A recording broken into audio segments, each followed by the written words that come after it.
सामनामध्ये भूमिका आहे, पण असंही म्हटलं जाते की बीसीसीआयचा खेळाडूंवर ही मॅच खेळण्यासाठी दबाव होता असं मला वाटतं सुनील गावस्कर पण बोलले. आणि एकूणच भारतीय जनता पक्ष, मी त्याला बोगस जनता पार्टी म्हणतो, यांचं देशभक्तीचं हे ढोंग उघडं पडलेलं आहे. आमच्यावरती घराणेशाहीचे आरोप करताना अमित शहाचा मुलगा जय शहा ह्याच्या हट्टापायी देशाची प्रतिमा आणि देशभक्तीचा चुराडा करणारं हे सरकार आहे. हे ढोंग आणि हे ढोंगी यांचं आता सगळं बिंग आता फुटलेलं आहे. म्हणजे खरंच लाज वाटते.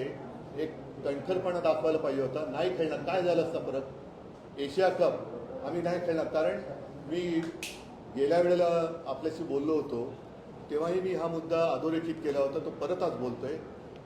पहलगामच्या हल्ल्यानंतर आपल्या पंतप्रधानांनी जगभरामध्ये सर्व पक्षांच्या प्रतिनिधींचं शिष्टमंडळ ही पाठवली. तुम्ही नेमकं तिकडे काय सांगितलं? आतंकवादाच्या विरुद्ध आहे. कोण करते तुमच्याकडे आतंकवाद? पाकिस्तान करते. आणि आपण बघितलं असेल की सगळी शिष्टमंडळं जाऊन आली. त्यांनी तिकडे काय सांगितलं, त्यांना तिकडे काय प्रतिसाद मिळाला याच्याबद्दल कोणालाही काही सांगितलं गेलेलं नाही. महत्त्वाचा मुद्दा की तिकडे तुम्ही काय सांगितलं? पाकिस्तान आतंकवाद करतोय आमच्या देशात, असं जर का सांगितलं असेल आणि तसं असावं अशी आमची एक कल्पना आहे, तर जगातली इतर राष्ट्र हे आपल्या हिंदुस्थानच्या पाठी उभी का नाही राहिली?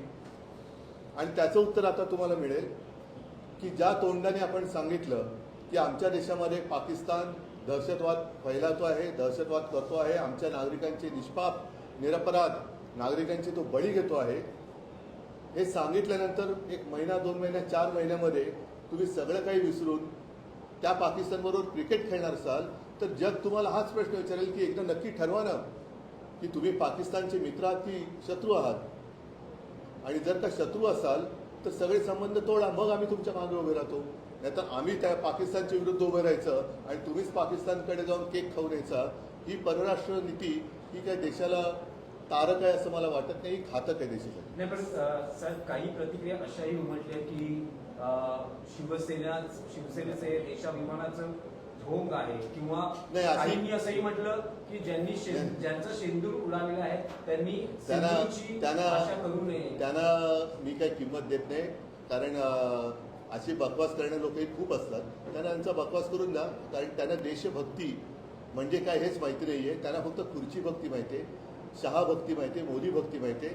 त्यांनी देश वगैरे हा तर शब्दही उच्चारू नये. एकदम मी तर म्हणेन फडतूस माणसं आहेत. कोण मला माहिती नाही, पण कोणी असले तरी ते फडतूस आहेत.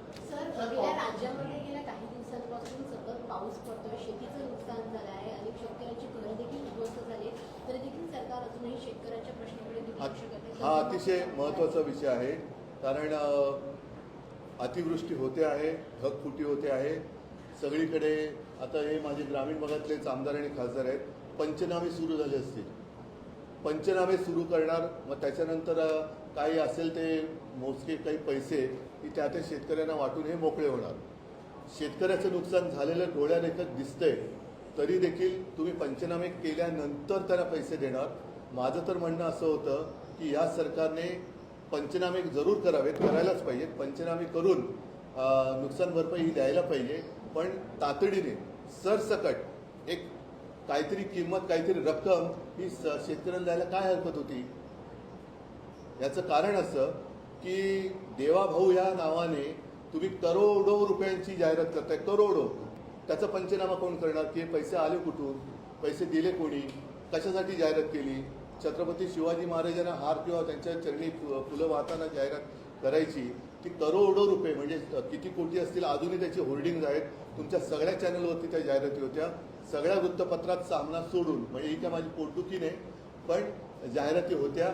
हे करोडो रुपये तुम्ही एका दिवसासाठी आणि एका माणसासाठी जर का उधळत असाल तर ते करोडो रुपये माझ्या शेतकऱ्यांना तुम्ही पहिल्या प्राथमिक मदत म्हणून दिली असती तर काय झालं असतं? काय बिघडलं असतं? म्हणजे तुमच्याकडे पैसे आहेत, कर्ज काढून तुम्ही दिवाळी साजरी करताय म्हणते ते. मी हे म्हणतोय की काय गरज काय होती त्या जाहिरातीची? ही एवढी जाहिरात केली. परत सांगतो की करोडो रुपये तुम्ही स्वतःच्या जाहिरातीसाठी खर्च केलेत. तेच करोडो रुपये माझ्या शेतकऱ्याला एक प्राथमिक मदत की बाबा तुझं सगळंच आता उद्ध्वस्त झालंय, काहीतरी प्राथमिक गरज, मग तुझी जी काही रीतसर पंचनामा होऊन करून जी काही मदत असेल ती आम्ही करूच, पण ही पहिली तातडीची मदत, तातडीची म्हणा प्राथमिक मदत ही सरकारने द्यायला हवी होतीच. उद्धवजी, तुम्ही देवाभाऊ जाहिरातीचा उल्लेख केला, तर काल शरद पवार त्यांच्या पक्षाच्या कार्यक्रमात असं म्हणाले की देवाभाऊ, देशाच्या लगत जे काही घडतंय, विशेषतः नेपाळमध्ये जे झालंय, राज्यकर्त्यांना तिकडच्या घालून दिलं जनतेनं, तर या घटनांमधून काही शहाणपण शिका. सगळ्यांनीच तो शहाणपण शिकण्याची गरज आहे. केवळ आपल्या मुख्यमंत्र्यांनी नाही तर पंतप्रधानांनी सुद्धा आपल्या आजूबाजूला बघायला पाहिजे. कारण परत त्याच मुद्द्यावरती मी येईल. बांगलादेशीयांना आम्ही हाकलून देणार, त्याच बांगलादेशांबरोबर तुम्ही क्रिकेट खेळताय. त्याच बांगलादेशमध्ये जेव्हा बंड झालं तेव्हा इथे बांगलादेशी चले जेव्हा म्हणतात आणि बांगलादेशच्या परच्युत पंतप्रधानांना, राष्ट्रपतींना तुम्ही इकडे सहारा देताय. आता नेपाळमध्ये हे घडलं, पाकिस्तान तर कारवाई करतोच आहे, चीन तर टपून बसलेलाच आहे. मग तुमचं नेमकं आहे चालले तरी काय? कारण सर्वसामान्य माणूस हाच शेवटी क्रांती करत असतो, नेते नाही करत, सर्वसामान्य माणूस करतो. त्याच्यामुळे हे जे काही धडे आहेत, पुढच्याच हेच मागचा शहाणा ही आपल्याकडे म्हण आहे, या सगळ्या राज्यकर्त्यांनी लक्षात घ्यायला. सर, आपण पाहिलं तर आता काही जे शिंदेकडे गेलेले जे नगरसेवक आहेत ते पुन्हा आपल्या पक्षामध्ये येण्यासाठी इच्छुक आहे. त्यांच्यासाठी तुम्ही काय रणनीती, तुम्ही त्यांना घेणार आहात परत का काही दिसेल, येत्या काही दिवसात दिसेल. पंतप्रधान नरेंद्र मोदींचा उद्या वाढदिवस आहे. बघा, मोदी 75चे होत आहे. तुम्ही 75चे होत आहे आणि हा वाढदिवस अत्यंत महत्वाचा आहे. कारण त्यांनी घोषणा केल्या होत्या. बघा, माझे कोणी काही दुश्मन नाहीये. पंतप्रधान मोदी सुद्धा माझे काही दुश्मन नाहीत. ते मला मानत असतील, मी त्यांना दुश्मन मानत नाही. राजकारण आहे, पण ज्या पद्धतीने ते शिवसेना खतम करायला निघाले, हे राजकारण सहन कोणी करू शकत नाही.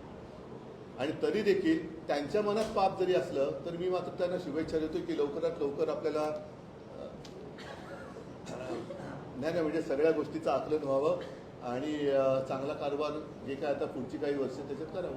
75चे होत आहेत. काही भूतकाळात घोषणा केल्या होत्या RSS अशा भूतकाळामध्ये बऱ्याच काही आता अशा आठवणही करून दिली होती. भूतकाळामध्ये अनेक त्यांनी गोष्टी केल्या होत्या.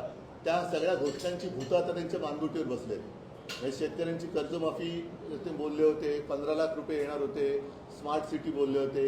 या सगळ्या भूतकाळातल्या घोषणांची भूतं ही आता त्यांच्या आजचे दिन आएंगे. त्या भूतकाळाच्या घोषणांची भूतही त्यांच्या मानगुटीवरती आता बसलेली. उद्धवजी, एकच प्रश्न आहे की तुम्ही गेल्या आठवड्यात मनसे अध्यक्ष राज ठाकरेंना भेटला, जवळपास 2.5 तास तुम्ही एकत्र होता.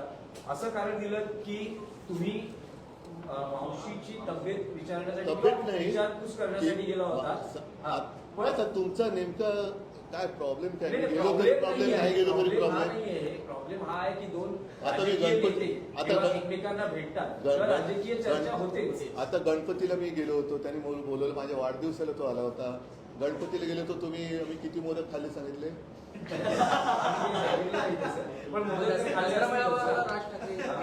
दसरा मेळाव्यामध्ये राज ठाकरे थांबा एक एक. तर मी साहजिकच आहे, मावशी त्यावेळेला ती बोलली होती की असंच येत राहा, येऊन भेट. तर आता आमचं हे एवढ्या वर्षानंतरचं येणं जाणं सुरू झालं. पण दोन्ही बाजूच्या कार्यकर्त्यांना उत्सुकता आहे की ऑफिशियल लवकरात लवकर योग्य वेळी, लवकरात लवकर योग्य वेळी. चला, धन्यवाद. जय हिंद, जय महाराष्ट्र.